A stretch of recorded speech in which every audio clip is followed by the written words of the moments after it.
In the European environment, in Eurasia, there were a collection of a, a, a, a, a cluster of plants, wild plants, that allowed the Europeans to easily domesticate them and develop food from there, which helped them to stop being nomads in time, to become a sedentary civilization, a sedentary group. For most parts of the world, even in Africans, most of them did not have that. So if you don't have a set of food or set of agricultural food and all of that that you can actually domesticate, a set of plants that you can domesticate, you will continue to be nomads. And these are backed by historical facts if you study these things. So they were able to domesticate these things. Some of them were apples, some of them were, a lot of other plants. So they were able to domesticate them in time. So after domesticated them, they were geographically favored to have a cluster of animals that was easier for them to domesticate. Example, the horses, example, dogs, and some other animals. Now, in Africa, some of these plants and these animals, domesticated animals, were actually imported. If you study the archaeological records, you will find out that, for example, horses were actually imported to Africa.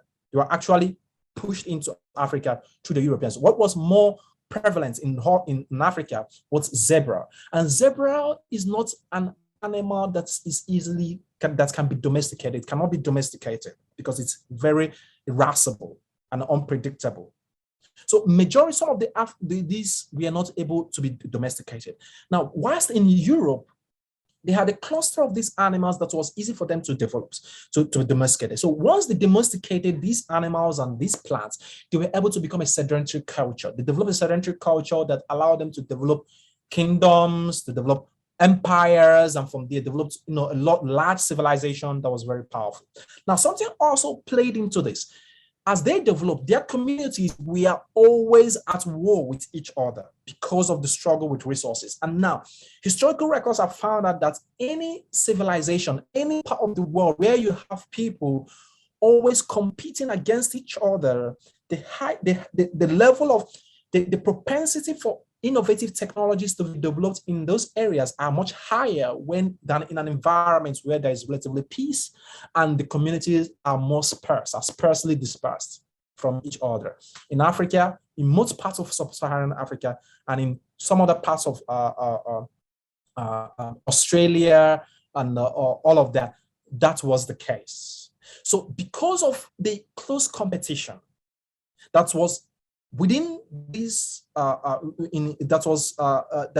these communities, different communities and kingdoms in Europe witnessed, they were in constant war. If you check the history of the world, you find out that the people who are most warlike, people who are constantly in war and in competition, are people in Europe and in America.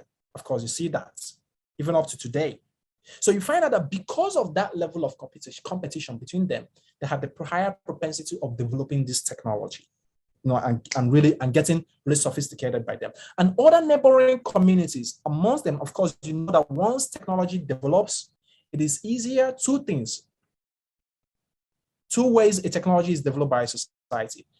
When there's a need for that technology. So when there's a need in your environment that is caused by, let's say, war, heightened by competition between different groups. So there's a higher propensity for you to develop new technologies. And then the second is the technology can be imported. It can be actually transferred to your community. So that is why other neighboring European countries or European communities were able to assimilate these new technologies and then use them. So this was something that enabled the Europeans to become really sophisticated in their civilization and develop advanced tools and weapons and civilization that were more sophisticated than the Africans. And now, because that they were in an environment that's heightened their warlike spirit and their ability to conquer, they took that conquering mentality and that conquering zeal and zest that they have, and that adventurous zeal that they have, and they traveled down the Atlantic and then came into Africa. And so of course, common sense tells you that if I have been fighting, if I am a boxer, if you're going to fight with me, and I'm a boxer, and I've been fighting for the past 10 years, and you have little or no experience in fighting, if I meet you on one-on-one combat, I am going to win you. The chances of me winning you is much higher. So the rest is history when they arrived in Africa. This is a very important conversation. Now, we understand that civilization has been very advanced in Africa, and I was noting the European could even write home of as anything that could be regarded as history. And like you were saying, they managed to turn around and they kick out Africa from the position that they were. Of course, we can look at, for example, the known culture in central Nigeria, dating back up to 3,000 years. Those two, of course, very little also is said of that. This is where it becomes very, very annoying. I think we don't know a lot about African history, because if we know a lot about it, like you were saying, if you know your history, you will be able to have enough instrument to navigate in this complex world. Help me understand the question. Why have we not advanced with our tools, just like the European? Yeah, so the answer is pretty clear. When the Europeans arrived, if I arrive in your area and then we engage in a combat and I win you, what actually happens is that I confiscate everything and you become a slave to me. So, and when you become a slave, I will practically erase your memory. I will erase your memory, and mark that is very important now, this conversation, because the memory here is the sheer collection of both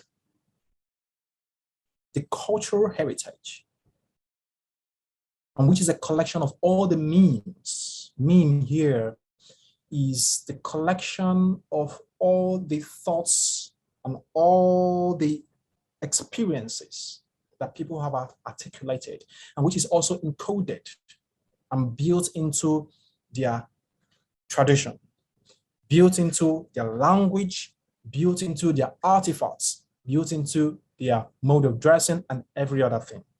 So what happens is that when I conquer you, I will erase your memories so that you don't get to remember any of it. Because quite literally, the competition, what you see in wars that happen, is essentially a fight or a struggle of ideas. One idea is trying to overcome another idea. One idea is trying to eat up another idea. And I call it memes. Memes here are simply a psychological version of genes. So we have genes, which is the genetic memory that prescribes the way we humans, the instructions that lays out the genetic blueprints for us to operate in our world, for us to develop as biological beings. But memes actually lays out the psychological blueprints that we are going to develop on its own. And memes in and of themselves are intelligent organisms that want to keep feeding and developing themselves. One of the most powerful memes that we have in our world today is technology. Our technologies are memes. And these memes are reflected even in our tools. So your tools, your weapons of war are actually memes.